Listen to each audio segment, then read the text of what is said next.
هنتكلم معاكم النهاردة عن أداء البورصة المصرية وتحليل مؤشر ال EGX30 وال EGX70 وتحليل بعض الأسهم. وصل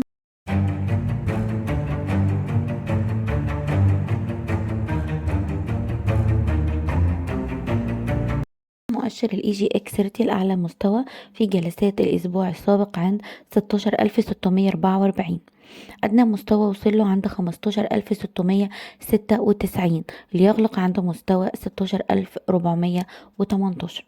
على المؤشرات الثبات فوق 16223 إيجابي، طبعا كسره بيكون سلبي. الدعم الحالي بتاعنا هيكون 16875، كسره سلبي. في حالة الكسر هننزل لمستوى 15848.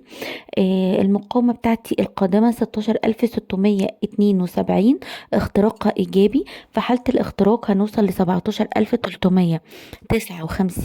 ثم 17724 إلى 17764.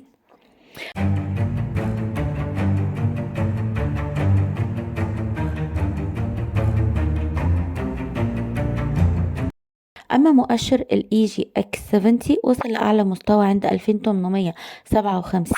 أدنى مستوى عند 2778 ليغلق عند 2807. على المؤشرات الثبات فوق 2808 إيجابي. الدعم الحالي بتاعي 2778، كسره طبعا بيكون سلبي. ممكن في حالة الكسر ننزل لمستوى 2728، ثم 2723. المقاومة بتاعتي هتكون 2857. في حالة اختراقها طبعا بيكون إيجابي، هنوصل ل 2927. في حالة الاختراق هنوصل ل 3046 إلى 3093.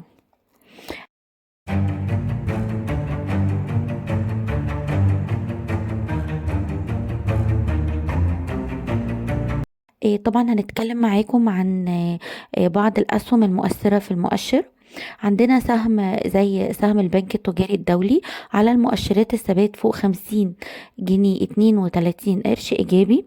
المقاومة بتاعتي 51 92، اختراقها طبعا بيكون إيجابي لهدف 52 95، ثم 56 24. الدعم الحالي بتاعي هيكون عند 51 47، كسره طبعا بيكون سلبي، هننزل لمستوى 49، ثم 47 32.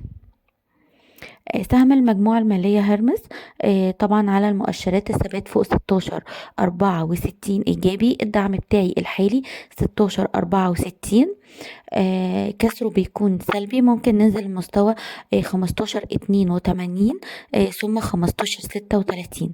المقاومة بتاعتي هتكون 17 40 إلى 17 52. طبعا اختراقهم بيكون إيجابي، هنوصل لمستوى 18 11 قرش و18 60 قرش. سهم مصر الجديدة على المؤشرات الثبات فوق 98 إيجابي. الدعم الحالي بتاعي 8 46، طبعا كسره بيكون سلبي. ممكن ننزل لمستوى 8 26 إلى 8 10، ثم 7 61. المقاومة بتاعتي هتكون 8 10. في حالة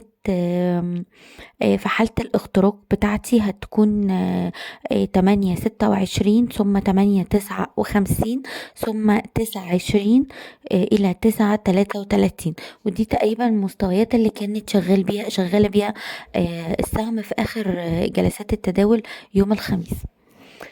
سهم شيني طبعا السهم على المؤشرات إيجابي بالثبات فوق 64.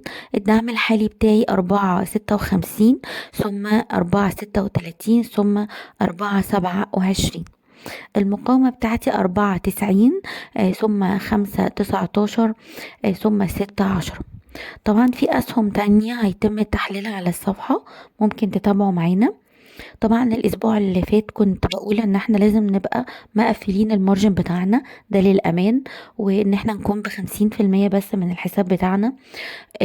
طبعا كل ده احنا شفناه السوق ده لان كان في تذبذب في السوق بسبب ترقب الفايدة وطبعا والشهادات اللي احنا لسه مش عارفين هتكون ايه. فان شاء الله من المتوقع ان يحصل نزول شوية في جلسات القادمة، يعني يوم الأحد ممكن على تأثير الأخبار دي ممكن يحصل هبوط بسيط. فاحنا عايزين نلتزم بوقف الخسارة مع كسر أول الدعوم، بحيث ان احنا نحافظ على شوية الأرباح اللي ممكن يكون حد عملها في السوق الفترة اللي فاتت. طبعا في حالة كسر الدعوم بنوقف مع بعض إيقاف الخسارة. كان معاكم مروة حسين، محلل فني وخبير سوق مال.